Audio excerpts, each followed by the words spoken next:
نحمده ونصلي على سيد الكريم اما بعد فاعوذ باللہ من الشیطان الرجیم بسم اللہ الرحمن الرحیم۔ السلام علیکم ورحمۃ اللہ وبرکاتہ۔ دین اور اخلاص چینل کے پیارے دوستوں، کیسے ہیں آپ سب؟ میں امید کرتا ہوں کہ آپ سب خیریت سے ہوں گے۔ میری اللہ پاک سے دعا ہے کہ اللہ پاک آپ کو سدا ہنستا مسکراتا رکھے، آمین۔ پیارے دوستوں، اللہ تعالیٰ نے حضرت علی رضی اللہ تعالیٰ عنہ کو عقل و خرد کی اس قدر عرف و اعلیٰ صلاحیتوں سے نوازا تھا کہ جو مسائل دوسرے حضرات کے نزدیک پیچیدہ اور لا ینحل سمجھے جاتے تھے، انہی مسائل کو وہ آسانی سے حل کر دیتے تھے۔ اکابر صحابہ کرام ایسے اوقات سے پناہ مانگتے تھے کہ جب کوئی مشکل پیش آ جائے اور اس کے حل کے لیے حضرت علی رضی اللہ تعالیٰ عنہ موجود نہ ہو۔ ایک دفعہ یہودیوں کی ایک جماعت حضرت علی رضی اللہ تعالیٰ عنہ کے پاس آئی اور وہ حضرت علی رضی اللہ تعالیٰ عنہ کے علم اور دانائی کے مقام سے واقف تھے۔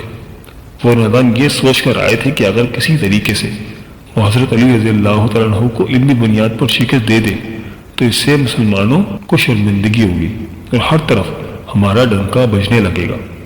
اس یہودی جماعت نے یہ بھی منصوبہ بنایا کہ ہم نہ صرف آپ سے سوال کریں گے بلکہ ہم آپ سے سوال کریں گے آپ کی کتاب یعنی قرآن مجید سے نہیں بلکہ اپنی کتاب یعنی تورات سے کریں گے۔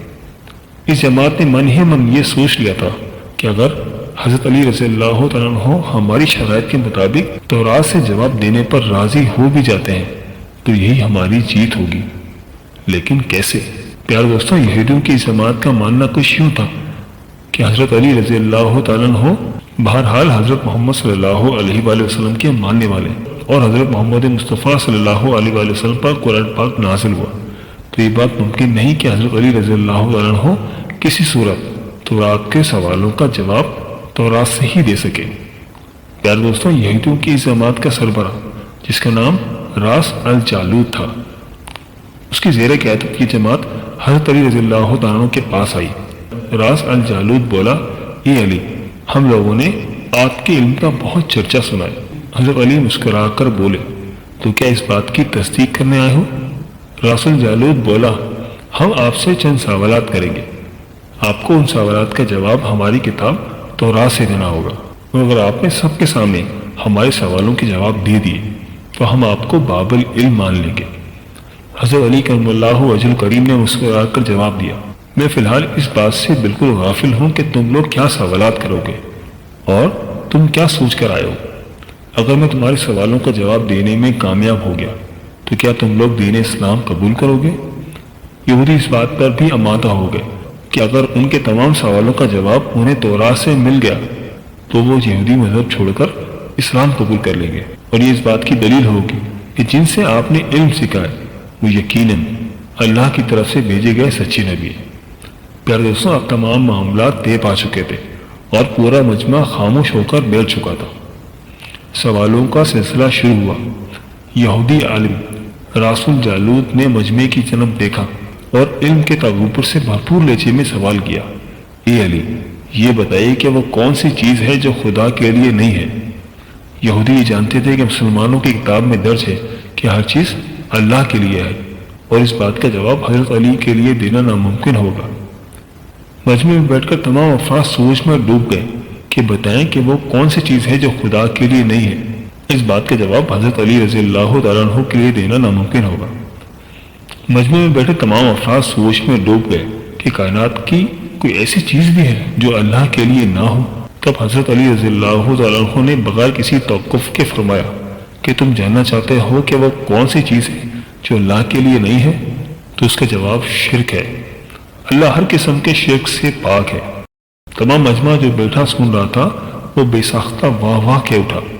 ناظرین، اب راس الجالوت نے دوسرا سوال شروع کیا کہ اے علی، یہ بتائیے کہ وہ کون سی چیز ہے جہاں اللہ تعالیٰ موجود نہیں؟ حضرت علی نے اس کا فوراً جواب دیا کہ اللہ تعالیٰ ہر جگہ موجود ہے۔ اس پر راس الجالوت بولا، اس سوال کے جواب آپ ہمیں ہماری کتاب سے دیں۔ حضرت علی رضی اللہ تعالیٰ نے فرمایا، کیا تمہاری کتاب میں یہ نہیں لکھا کہ حضرت موسیٰ علیہ السلام کے پاس ایک فرشتہ آیا اور حضرت موسیٰ علیہ السلام نے اس سے پوچھا کہ تم کہاں سے آئے ہو؟ تو اس نے جواب دیا کہ میں 7ویں آسمان سے آپ کے پاس حاضر ہوا۔ اتنے میں حضرت موسیٰ علیہ السلام کے پاس دوسرا فرشتہ آیا موسیٰ علیہ السلام نے اس سے پوچھا کہ تم کہاں سے آئے ہو؟ تو اس نے جواب دیا کہ میں زمین کے 7ویں طبق سے آپ کے پاس حاضر ہوا ہوں۔ موسیٰ علیہ السلام نے پہلے فرشتے سے پوچھا 7ویں آسمان میں تمہارے قریب کون تھا؟ فرشتے نے جواب دیا میرے قریب میرا رب تھا۔ موسیٰ علیہ السلام نے دوسرے زمین سے آنے والے دوسرے فرشتے سے پوچھا تمہارے قریب کون تھا؟ اس نے جواب دیا میرے قریب میرا رب تھا۔ تو اس سے یہ بات معلوم ہوئی کہ بلندیوں کی انتہا ہو یا گہرائیوں کی انتہا، اللہ رب العزت ہر جگہ موجود ہے۔ پیارے دوستوں، راسل جالوت آپ تھوڑا گھبرا گیا تھا یہ دیکھ کر کہ حضرت علی رضی اللہ عنہ نے اس کے سوالوں کے جواب اس کی کتابوں سے ہی دے دیے تھے۔ اب اس نے حضرت علی رضی اللہ عنہ سے تیسرا سوال پوچھا کہ اے علی یہ بتائیے کہ وہ کون سی چیز ہے جو خدا کے قریب نہیں ہے؟ حضرت علی رضی اللہ تعالیٰ نے فرمایا کہ ظلم ایک ایسی چیز ہے جو میرے رب کے قریب نہیں ہے۔ پیارے دوستوں، اب راسل جالوت نے پے در پہ شکست کھانے کے بعد اپنے سوالوں کا زاویہ بدل لیا۔ اب اس نے علمی سوالات کے بجائے تاریخی اور سائنسی سوالوں کی طرف اپنا رخ موڑ لیا اور بہت ہی تکبر بھرے انداز میں اس نے پوچھا کہ اے علی اس چشمے کا نام بتائیے جو زمین پر پہلی مرتبہ جاری ہوا۔ حضرت علی رضی اللہ عنہ بولے اس چشمے کو چھوڑ دو، پہلے یہ بتاؤ کہ تمہارے دل میں کیا ہے، اور تمہارے دل میں یہ ہے کہ وہ چشمہ بیت المقدس کی ایک چٹان کے نیچے ہے۔ راسل جالوت کے منہ سے بے ساختہ ہاں نکلا تو حضرت علی رضی اللہ تعالیٰ عنہ بولے کہ آج اپنی اصلاح کر لو، کیونکہ زمین پر بہنے والا پہلا چشمہ وہ نہیں جسے تم لوگ سمجھتے ہو، بلکہ زمین پر بہنے والا پہلا چشمہ وہ ہے جس سے حضرت خضر نے پانی پیا، اور یہی وہ چشمہ ہے جس سے آب حیات جاری ہوا۔ دوستوں، راسل جالوت اب مزید گھبرا گیا تھا۔ اس نے اس گھبراہٹ میں حضرت علی رضی اللہ تعالیٰ عنہ سے ایک اور تاریخی سوال کیا کہ اے علی یہ بتائیے کہ وہ کون سا پتھر ہے جو آسمان سے پہلی دفعہ اتارا گیا؟ حضرت علی رضی اللہ تعالیٰ عنہ نے جواب دینے سے پہلے ایک جملہ کہا یقیناً تم لوگوں کے ذہن میں وہ پہلا پتھر وہ ہے جو بیت المقدس میں نصب ہے، لیکن تم اس بات کو کیوں بھول جاتے ہو کہ خانہ کعبہ بیت المقدس سے کہیں پرانا ہے، اور حجر اسود اسی وقت نصب کیا گیا جب خانہ کعبہ پہلی دفعہ تعمیر ہوا، اور وہی پہلا پتھر ہے۔ یہودی آپ کے جوابات سن کر ہمت نہ کر سکے کہ انہیں غلط قرار دے، کیونکہ آپ نے ان سوالوں کے انتہائی دلیل کے ساتھ جواب دیے اور ان کی اصلاح بھی کرتے جا رہے تھے۔ اب کی بار راسل جالوت نے ایک سائنسی سوال پوچھا۔ اس نے پوچھا کہ یہ بتائیے کہ وہ کون سی چیزیں ہیں جو مسلسل کم اور زیادہ ہوتی رہتی ہیں؟ حضرت علی بغیر کسی توقف کے بولے کہ تم اپنے ماہ و وصال پر غور کرو تو تمہیں خود ہی اس سوال کا جواب مل جائے گا۔ راسل جالوت نے پوچھا وہ کیسے؟ آپ نے فرمایا کوئی دن اگلے دن کے برابر نہیں ہوتا، اسی طرح گزشتہ رات اگلی رات کے برابر نہیں ہوتی۔ یہی وہ دو چیزیں ہیں جو مسلسل کم اور زیادہ ہوتی رہتی ہیں۔ راسل جالوت نے جواب سن کر حضرت علی رضی اللہ تعالیٰ عنہ سے ایک اور سوال کیا کہ زندہ رہنے کی 50 سانس لینا ہے، کیا کائنات میں ایسی کوئی چیز بھی ہے جو سانس لیتی ہے مگر زندہ نہیں؟ حضرت علی رضی اللہ تعالیٰ نے فرمایا صبح جب نکلتی ہے تو سانس لیتی ہے، حالانکہ صبح کے پاس نہ روح ہے نہ جان۔ یہ سن کر وہ جلدی جلدی بولا اچھا یہ بتائیے کہ وہ کون سی جگہ ہے جہاں سورج کی کرنیں ایک دفعہ تو پڑی لیکن دوبارہ اس جگہ کبھی سورج کی کرنیں نہیں پہنچی؟ حضرت علی رضی اللہ تعالیٰ نے فرمایا ہاں یہ سمندر کی وہ جگہ ہے جہاں حضرت موسیٰ علیہ السلام اور ان کی قوم گزری تھی، اور سمندر اللہ تعالیٰ کے حکم سے 2 حصوں میں تقسیم ہو گیا تھا، بس اس قافلے کے گزرتے ہوئے سورج کی کرنیں اس جگہ ضرور پڑی تھی، لیکن اس کے بعد سورج کی کرنیں کبھی بھی وہاں نہیں پہنچ سکی۔ پیارے دوستوں، جواب پاتے ہی اس نے حضرت علی رضی اللہ تعالیٰ عنہ سے پھر سوال کیا کہ یہ بتائیں کہ وہ کون سی 2 چیزیں ہیں جو ہمیشہ غائب رہتی ہیں، اور وہ 2 کون سی چیزیں ہیں جو ہمیشہ حاضر رہتی ہیں؟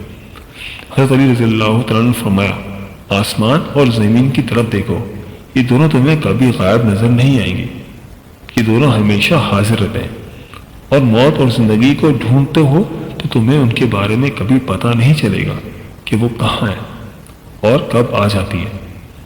اگلا سوال راسل جالوت نے یہ کیا کہ اے علی یہ بتائیے کہ وہ کون سی چیز ہے جس کا خالق خود اللہ تعالیٰ ہے مگر اس کے بارے میں خود سوال بھی کرتا ہے؟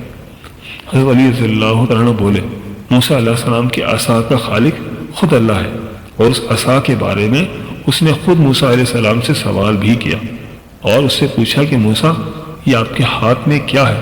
پھر راسل جالوت نے اگلا سوال کیا کہ بیت اللہ کا طواف تو ذی حیات کرتے ہیں، لیکن اس بے جان چیز کے بارے میں بتائیں کہ جس نے بیت اللہ کا طواف کیا۔